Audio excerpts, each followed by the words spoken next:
Dear students, good evening.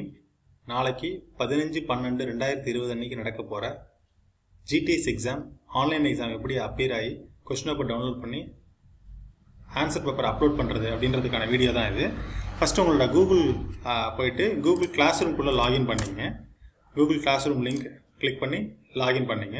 Login பண்ணிட்டு உங்களோட email ID என்ன இமெயில் ஐடி வச்சு ரெஜிஸ்டர் பண்றீங்களோ அந்த பர்టిక్యులர் கிளாஸ் ரூமுக்கு அதை வச்சு லாகின் பண்ணீங்க. லாகின் பண்ண உடனே யூசர் நேம் பாஸ்வேர்ட் கொடுத்து லாகின் பண்ணிக்கிறீங்க.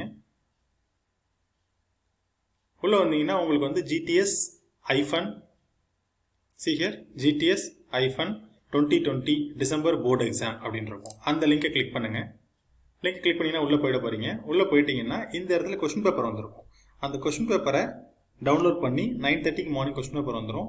அதை क्वेश्चन பேப்பர் டவுன்லோட் பண்ணிட்டு 10 to 12 எக்ஸாம் எழுதி முடிச்சுட்டு 12லேருந்து 1 o'clock உள்ள ஒரு மணி நேரத்துக்குள்ள நீங்க அந்த ஆன்சர் பேப்பரை அப்லோட் பண்ணணும். சரியா? எழுதி முடிச்சுட்டு நீட்டாக ஸ்கேன் பண்ணீங்க. ஸ்கேன் பண்ணிட்டு அதோட ஃபைல் நேம் எப்படி கொடுக்கணுன்றதை சொல்கிறேன். PDF ஃபைலாக மாற்றி வச்சிட்டிங்க. அதை எப்படி ஃபைல் நேம் கொடுக்கணும் அப்படின்னு பார்த்தீங்கன்னா உங்களுடைய ரெஜிஸ்டர் நம்பர், ஃபார் எக்ஸாம்பிள் உங்களோட ரெஜிஸ்டர் நம்பர் 18301-764 அப்படின்னு இருக்குன்னு வச்சுக்கோங்க. ஐஃபன் அன்னைக்கு எக்ஸாமுக்கான சப்ஜெக்ட் கோட், நாளைக்கு GTSக்கான சப்ஜெக்ட் கோட் என்னன்னா 33051.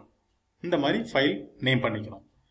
ரிப்பீட், இந்த இடத்துல ஃபர்ஸ்ட் உங்களுடைய ரெஜிஸ்டர் நம்பர் ஐஃபன் எந்த எக்ஸாம் எழுதுறீங்களோ நாளைக்கு GTS எக்ஸாமுக்கான சப்ஜெக்ட் கோட் 33051 அந்த எக்ஸாமுக்கான சப்ஜெக்ட் கோட் கொடுத்து ஃபைல் நேம் ஒன்று கிரியேட் பண்ணி வச்சுக்கணும். ஃபைல் நேம் கிரியேட் பண்ணி முடிச்சதுக்கப்புறம் இந்த இடத்துல இந்த GTS-2020 டிசம்பர் போர்டு எக்ஸாம்குள்ள மறுபடியும் நீங்கள் 12 o'clock எக்ஸாம் எழுதி முடிச்சதுக்கப்புறம் லாகின் பண்ணி இந்த லிங்கை கிளிக் பண்ணீங்க அப்படின்னா ஆன்சர் பேப்பர் அப்லோட் பண்ணலாம். See here, December 2020 board exam GTS answer script upload அப்படின்னு இருக்கு பார்த்தீங்களா? அந்த லிங்க் கீழே இந்த இடத்துல கூகுள் ஃபார்ம்ஸ் இருக்கும். இதை போய் கிளிக் பண்ணணும். இதை கிளிக் பண்ணி இதில் அப்லோட் பண்ணால் மட்டும்தான் உங்களுக்கான அட்டண்டன்ஸ் மார்க் ஆகி கரெக்டாக உங்கள் பேப்பர் அப்லோட் ஆகும். இந்த இடத்துல ஆட் ஆர் கிரியேட் இருக்கு பார்த்தீங்களா? இந்த லிங்கை நீங்கள் கண்டிப்பாக யூஸ் பண்ணக்கூடாது. இதை யூஸ் பண்ணீங்கன்னா உங்களுக்கு அட்டண்டன்ஸ் மார்க் ஆகாது, ஃபைல் ஒழுங்காக அப்லோட் ஆகாது. அதனால் இதை கண்டிப்பாக நீங்கள் பண்ணக்கூடாது. சரியா? ஸோ இதுக்கு நேராக கீழே இருக்கிற டிசம்பர் 2020 GTS எக்ஸாம் இருக்குது, அதை கிளிக் பண்ணீங்கன்னா ஒரு கூகுள் ஃபார்ம் ஒன்று ஓப்பன் ஆகும். அந்த கூகுள் ஃபார்மில் உங்களுடைய டீட்டெயில்ஸ் கொடுக்கணும். டிசம்பர் 2020 GTS 33051 போர்டு எக்ஸாம் இருக்கும். ஸோ அப்போ உங்களுடைய இமெயில் அட்ரஸை கொடுங்க. இமெயில் அட்ரஸை கொடுத்துட்டு உங்களோட இன்ஸ்டியூஷன் கோட், நெக்ஸ்ட் இன்ஸ்டியூஷன் கோட்னா 136, நம்ம காலேஜோட கோட் வந்து 136. தென் அதுக்கப்புறம் உங்களோட ரெஜிஸ்டர் நம்பர் 18301 என்ன நம்பரோ அதை கொடுத்துருங்க. முடிச்சதுக்கப்புறம் உங்களுடைய நேம், ஃபார் எக்ஸாம்பிள் ராஜா இருக்குன்னு வச்சுக்கோங்களேன். கேபிட்டல் லெட்டரில் கொடுங்க, ராஜா கொடுத்துட்டு ஸ்பேஸ் உங்களுடைய இனிஷியல் கே. ஸோ கொடுத்துட்றீங்க. சப்ஜெக்ட் கோட் ஒவ்வொரு நாளைக்கு ஒவ்வொரு சப்ஜெக்ட் கோட் இருக்கும். நாளைக்கு GTSக்கான சப்ஜெக்ட் கோட் பார்த்தீங்கன்னா 33051. ஸோ அப்போ அந்த கோடை கரெக்டாக கொடுத்துருங்க.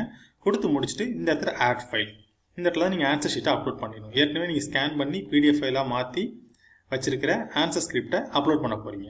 ஸோ இப்போ இந்த ஆட் ஃபைலை கிளிக் பண்ணுங்கள். கிளிக் பண்ணிவிட்டு select files from your device. நம்ம ஏற்கனவே கரெக்டாக இந்த இதில் ஃபோல்டர் கிரியேட் பண்ணி வச்சுருக்கோம். நம்மளோட ரெஜிஸ்டர் நம்பர் ஐஃபன் சப்ஜெக்ட் கோட் கொடுத்து அந்த ஃபைலை ரீநேம் பண்ணி வச்சுருக்கோம். அந்த ஃபைலை செலக்ட் பண்ணுறீங்க, ஓப்பன் பண்ணிவிட்டு அப்லோட் கொடுக்குறீங்க. So the file will get uploaded. Upload ஆனதுக்கப்புறம் சப்மிட் அப்படின்னு கிளிக் பண்ணிங்கன்னா அது சப்மிட் ஆகிடும். ஓகேவா? ஸோ இப்போ சப்மிட்னா your December 2020 board exam answer script has been submitted successfully அப்படின்னு வந்திருக்கும். சரியா? ஸோ அந்த மாதிரி வந்துருச்சு அப்படின்னா இட் மீன்ஸ் சார் நீங்கள் முடிச்சிட்டீங்க அப்படின்னு அர்த்தம். ஓகேவா? தேங்க்யூ. இந்த மாதிரி தான் நீங்கள் பேப்பர் அப்லோட் பண்ணணும். Okay, thank you.